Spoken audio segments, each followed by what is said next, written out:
गपोड़ी बहू। उमा जी की बहू पिंकी को गप्पे मारने की बहुत आदत थी। वो जब भी किसी के बारे में बातें करती तो बड़े बड़े गप्पे फेंका करती। आसपास के सब लोगों को पता था कि पिंकी बहुत बड़ी गपोड़ी बाज है। लोग उसकी बात पर विश्वास नहीं किया करते थे, लेकिन हाँ, उसकी बातें सुन सुनकर हंसते बहुत थे। अरे बहू, पड़ोस वाली शर्मा जी है ना, उनकी बेटी का जन्मदिन है, तुम भी चली जाना। ठीक है मम्मी जी, ये तो बता दो गिफ्ट में लेकर क्या जाना है। अरे लेकर क्या जाना है, 250 का लिफाफा दे देना, बस काफी है। अरे मम्मी जी, अच्छा लगेगा क्या? पड़ोसी हैं हमारे, हमें कुछ बड़ा लेकर जाना चाहिए। अरे बहू, इतना काफी है। जानती हैं आप, मेरे मायके में जब पड़ोस में किसी की बर्थडे होती थी ना, तो मम्मी कुछ ना कुछ गोल्ड का ही देकर भेजती थी। पड़ोसी के बर्थडे में सोना? कैसी बातें करती हो। और नहीं तो क्या, आपकी तरह थोड़ी ना लिफाफा पकड़ा दिया। पिंकी शर्मा जी की बेटी के जन्मदिन में चली जाती है। अरे आज तो बड़ी सुंदर लग रही हो साड़ी में। जी मैं तो लहंगा पहनकर आने वाली थी, मम्मी जी नहीं मानी। अरे बेटा, बर्थडे पार्टी में तो साड़ी चल जाती है, मेरा मतलब कोई शादी थोड़ी ना है। कैसी बात कर रही हैं आप आंटी जी? मेरे मायके में तो छोटे छोटे फंक्शन भी हम लोग लहंगा बनवाते थे बुटीक से, डिजाइन करवा कर। चाहे पड़ोस पे किसी का जन्मदिन हो, मेरी मम्मी हमेशा बुटीक से नया लहंगा डिजाइन करवाती थी।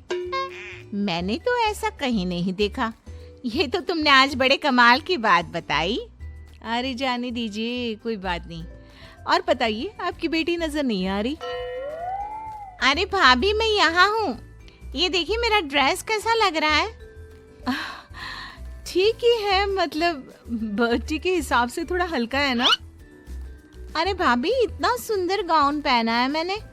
मैं ना शादी से पहले अपने बर्थडे पर हमेशा जरी वाला लहंगा पहना करती थी। यही मैं तुम्हारी मम्मी को भी बता रही थी। इसके बाद केक काटने का प्रोग्राम शुरू होता है।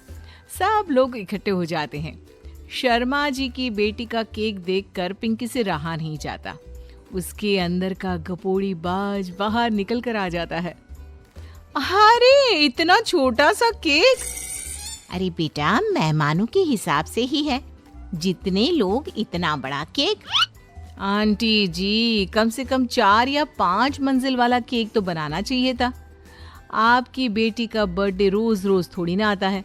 मेरे बर्थडे पर हमेशा पापा 4 केक बनवाते थे।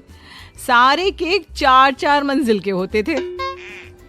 वहां पर सारे लोग उमा जी के मोहल्ले के ही थे और वो पिंकी के गप्पे मारने की आदत से अच्छी तरह वाकिफ थे, इसलिए सब लोग उसकी बात सुनकर हंसने लगे, लेकिन किसी ने पिंकी से कुछ नहीं कहा।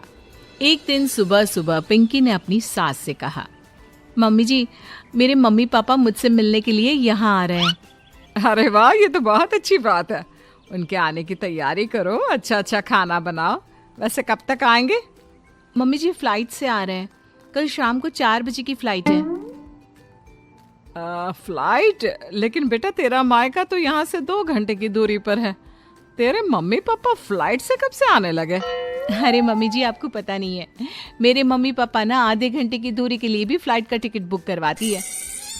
अरे गप्पे थोड़े कम मारा करो बहू, कोई फ्लाइट से तब आएगा ना जब यहाँ पर एयरपोर्ट होगा। तुम्हारी मम्मी क्या उड़कर आएगी घर में? अरे हाँ मम्मी जी, मैं तो भूल ही गई थी।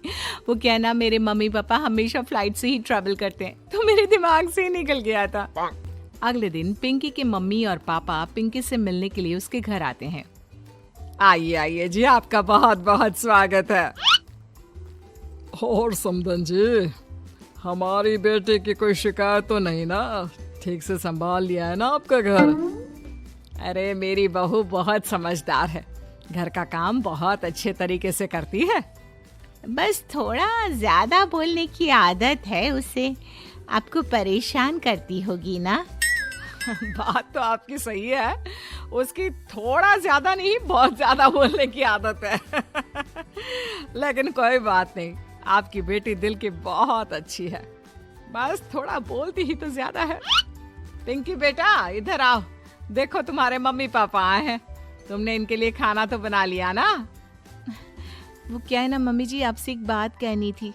हाँ हाँ बोलो बहू, क्या बात है, डरने की कोई जरूरत नहीं। वो मम्मी जी, मैंने सोचा मम्मी पापा आए हैं तो खाना बाहर से मंगवा लेती हूँ।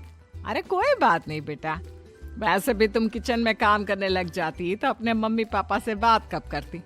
बहुत अच्छा किया। अब तुम अपने मम्मी पापा के साथ बैठकर आराम से बात करो, मैं अंदर जाती हूँ।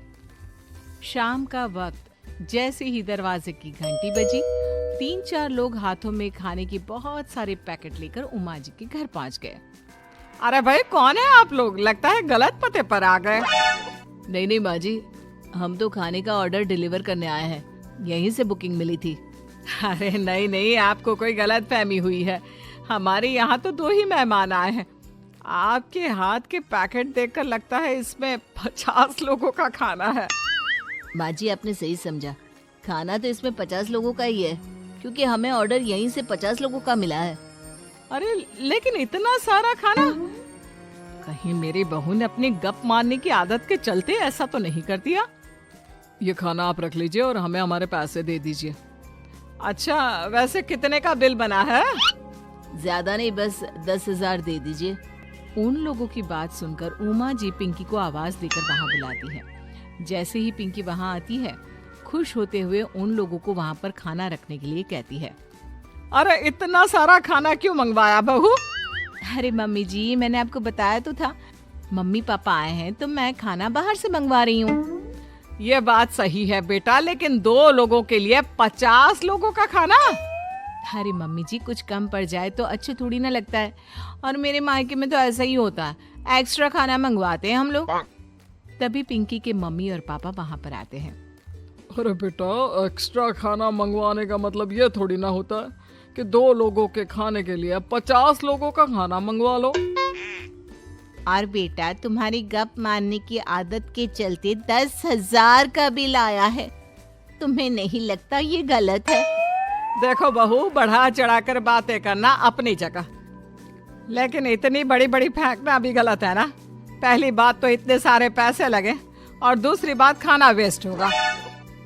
आप लोग ठीक कहते हैं, मैं आज के बाद अपनी इस आदत को कंट्रोल करने की कोशिश करूंगी और अब से गप थोड़ी कम मारा करूंगी।